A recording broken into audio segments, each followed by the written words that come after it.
ओम त्र्यंबकं यजामहे सुगंधं पुष्टिवर्धनम् उर्वारुकमिव बंधनान् मृत्योर्मुक्षीयमामृतात्। स्वागत है सभी दर्शक साथियों का, सभी भक्तों का आपके अपने YouTube चैनल रामकृष्ण जी शिवम स्टूडियो में। रामकृष्ण शास्त्री आगरा से आप लोगों के बीच में धार्मिक कथा, व्रत कथा एवं अन्य जानकारी लेकर के आता रहता हूँ। तो आज भी महत्वपूर्ण जानकारी है। श्रावण माध्यम कथा है और श्रावण मास में जो बुध का दिन है और बृहस्पति का दिन है, इसके व्रत का वर्णन किया जाएगा। आपसे निवेदन करना चाहूँगा, आपने अभी तक चैनल को सब्सक्राइब नहीं किया हो तो प्लीज़ चैनल को जरूर सब्सक्राइब करें, बेल को प्रेस करके रखें जिससे नोटिफिकेशन सबसे पहले आपको मिले। चलिए बात करते हैं आज के व्रत, गुरु और बुध और गुरु के व्रत के वर्णन का। ईश्वर बोले हैं, सनत कुमार, अब मैं सभी पापों का नाश करने वाले बुध गुरु व्रत का वर्णन करता हूँ, जिसे मानने से मनुष्य को परम सिद्धि प्राप्त होती है। ब्रह्मा जी ने चंद्रमा को ब्राह्मणों के राजा के रूप में अभिषिक्त किया। किसी समय उन्होंने यौवन में अनमोल तारा नामक गुरु पत्नी को देखा। उसके रूप में सपोर्ट से मोहित ने काम के वशीभूत हो गया और उसने अपने घर में रख लिया। इस प्रकार बहुत दिन बाद पर उसे बुध नाम का एक पुत्र प्राप्त हुआ, जो बुद्धि, सौंदर्य, बोध और सभी शुभ दीपावली से युक्त किया गया था। गुरु बृहस्पति को पता चला कि चंद्रमा के घर में तारा स्थित है। तब उन्होंने चंद्रमा से कहा कि मेरी पत्नी ने देवराज के घर में स्थापित किया था। इंद्र का यह वृतांत बतलाया और कहा, हे शुक्र, आप देवताओं के राजा मूल रूप से अपनी आज्ञा से हैं, अन्यथा वह चंद्रमा के द्वारा पाप द्वारा किया गया आपको ही निसंदेह देता है, क्योंकि शास्त्र निर्णय के अनुसार पाप को राजा भोगता है। पुराण में भी ऐसा कहा गया है कि दुर्लभ का बल राजा होता है। गुरु के इस वचन से प्रसन्न चंद्रमा ने कहा, मैं तुम्हारी आज्ञा से तारा को दे दूंगा, इस पुत्र को नहीं दूंगा। शास्त्र के अनुसार विचार करके देवताओं ने कहा कि बुध को चंद्रमा को दे दिया जाए। इसके बाद गुरु को उदास देकर देवताओं ने उन दोनों को वर प्रदान किया कि हे चंद्रदेव, अब तुम घर जाओ। यह भी पुत्र है और बृहस्पति का भी है।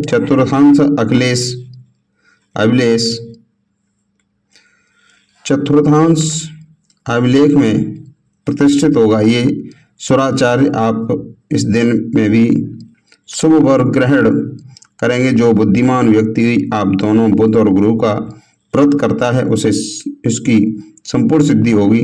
यह सत्य है, इसमें कोई संदेह नहीं। शंकर जी के लिए अत्यंत प्रिय इस मास, श्रावण मास के आने पर जो लोग रविवार और गुरु का पूजन व्रत करेंगे और सिद्धि प्राप्त होगी। इस व्रत में दही और भात का नैवेद्य व्रत में सिद्धि मूल है।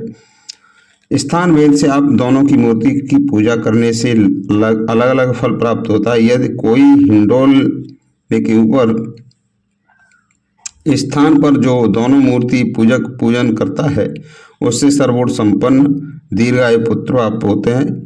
यदि मनुष्य कोषागार में मूर्ति की पूजा करता है तो उसका धन बढ़ता है, कभी कभी क्षय प्राप्त नहीं होता।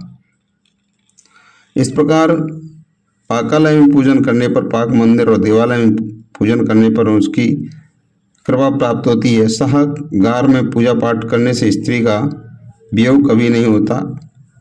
धान्यागार में पूजन करने से धान्य की वृद्धि होती है। इस प्रकार मनुष्य उन फलों को प्राप्त करता है। इस प्रकार 7 वर्ष तक करने के बाद उद्यापन करना चाहिए।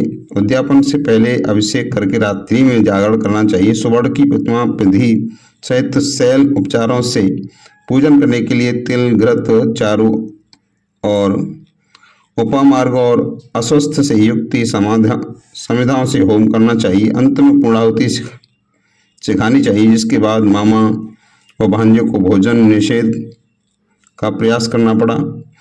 इसके बाद ब्राह्मणों और अन्य लोगों को भी भोजन की सुविधा दी जानी चाहिए। स्वयं भी भोजन करना चाहिए। इस विधि से 7 वर्ष तक सभी मनुष्यों को प्राप्त किया जा सकता है। जो भी विद्या की कामना करता है वह वेद और शास्त्र के अर्थों को जानने वाला हो जाता है।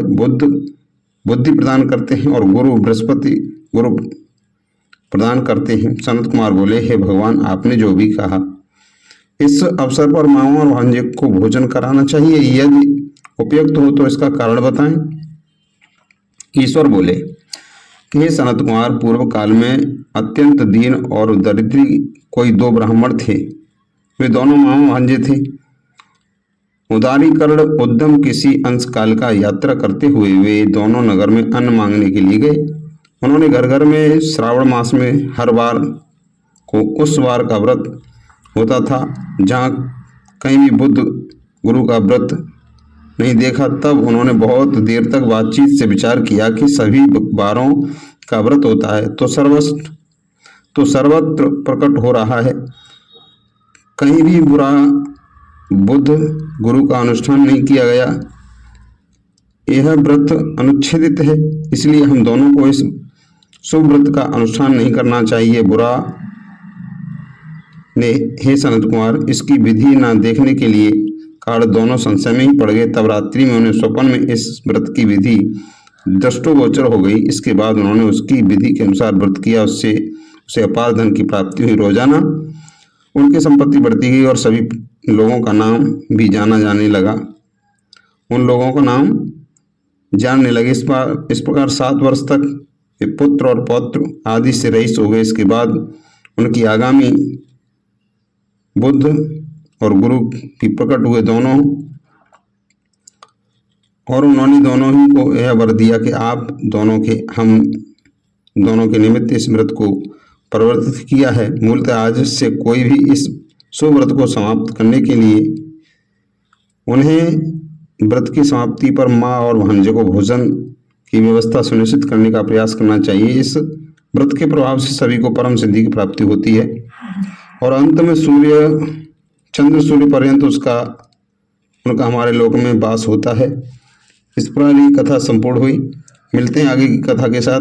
तब तक के लिए जय श्री राधे कृष्ण, जय श्री श्याम, हर हर महादेव।